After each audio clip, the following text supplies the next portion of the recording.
The Department of Labor has stated that the HVAC industry has a growth rate of 21%.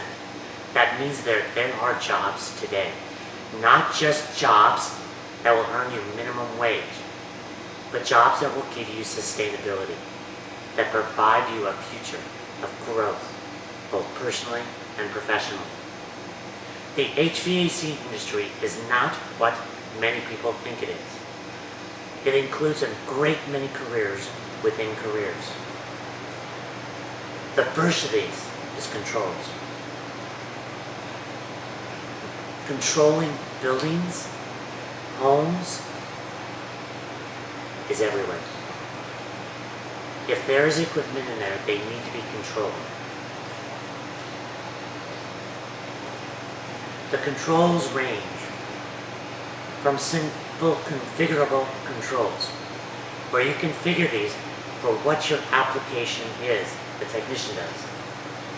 However, this requires skills that many people do not have.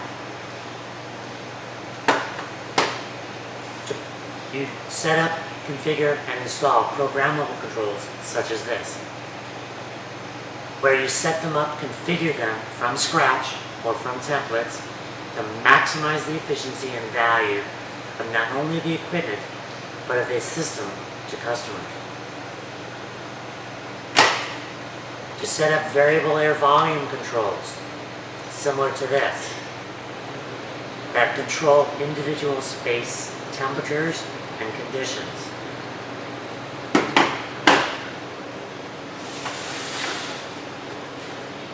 Economizer controls, both water and air side, that maximize the use of free resources, like outside air, when necessary. However, it requires someone with high levels of skill and understanding to maximize the efficiency of these pieces of equipment.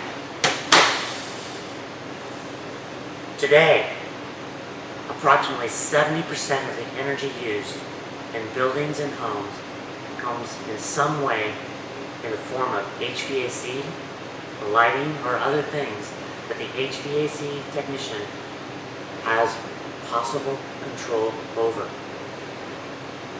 Today, California, as an example, seeks net zero.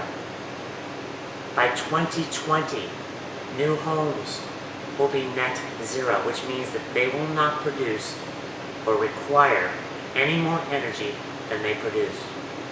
By 2030, businesses will meet the same criteria. Who's going to make sure that that happens effectively? The HVAC technician. You can take a very efficient piece of equipment, and if not properly serviced, installed, and programmed, will not meet those requirements. The HVAC technician not only does controls, he does electronics, programmable logic controllers, static controllers, configurable controllers that communicate to each other to ensure efficiency and share data.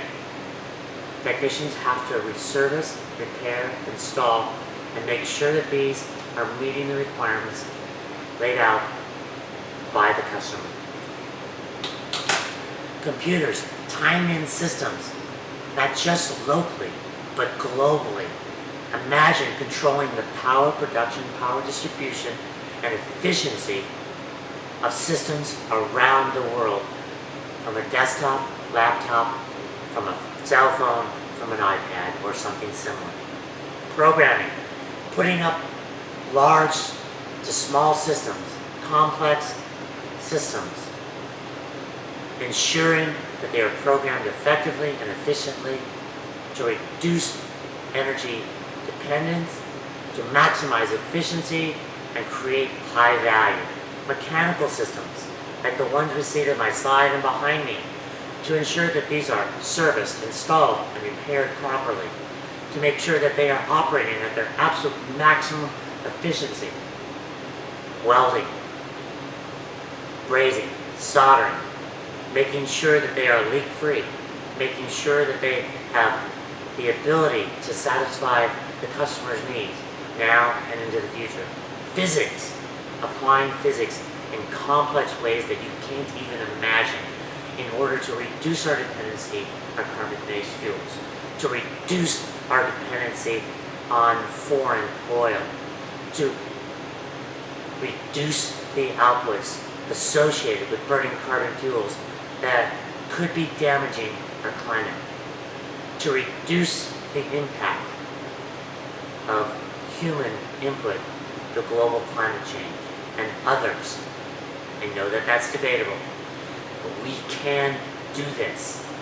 Electrical, making sure that electrical components are compatible, making sure that they meet the requirements, doing servicing, troubleshooting, to make sure that we meet the customer's needs. You have to ask yourself two simple questions. Number one, what does it mean to be you? We're looking at your character. We're looking at what do you want to be, not just now, but into the future. Number two, what does it mean to be self-reliant? Making sure that you have the resources necessary to be both personally and professionally successful to your greatest capability. Everything is up to you. Don't let anyone say that you can't do something because you can. That's self-reliance, making sure that you have the resources necessary. Keeping in mind that there are people like me there ready to help you get to where you need to be. So, what do you want to do with your life? Take a look at the HVAC industry. I think you'll be surprised. It may not be what you think it is. HVAC technicians have the power of change at their hands. They are independent. They can start their own companies. They can work on complex equipment like what we've talked about.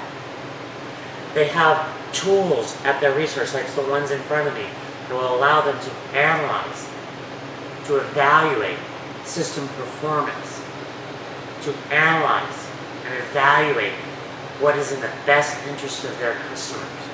Not just locally, but globally. Imagine, if you will, being able to see system operation and calibrate, service, adjust, fine-tune, commission, not only to meet the customer's requirements, but to reduce the impact of global climate change, to reduce our dependence on fossil-based fuels. We have a limited supply of fossil-based fuels. The best equipment in the world will do nothing for us if those aren't properly serviced, maintained, programmed, and commissioned. That is the responsibility of the HVAC service technician. The HVAC industry is a growing industry. An industry where we apply advanced technology. We apply technologies in automation, energy efficiency, energy production, including solar panels, photovoltaic, solar thermal, microturbines, absorption systems, thermal generators. It's unlimited what you can do. It's unlimited where you can go in the industry. Today, you could be working on controls. Tomorrow, you could be working on mechanical systems. The day after that, you could be working on power production, distribution systems. They all tie in together. Again, ask yourself, do you want a career that is capable of meeting your needs now and into the future? I believe you will find the HVAC industry may have what you need. I will help, and there are others like me that are ready to help today. This is not the last you will hear from me. However, I expect to hear from you. Thank you very much for taking the time to listen.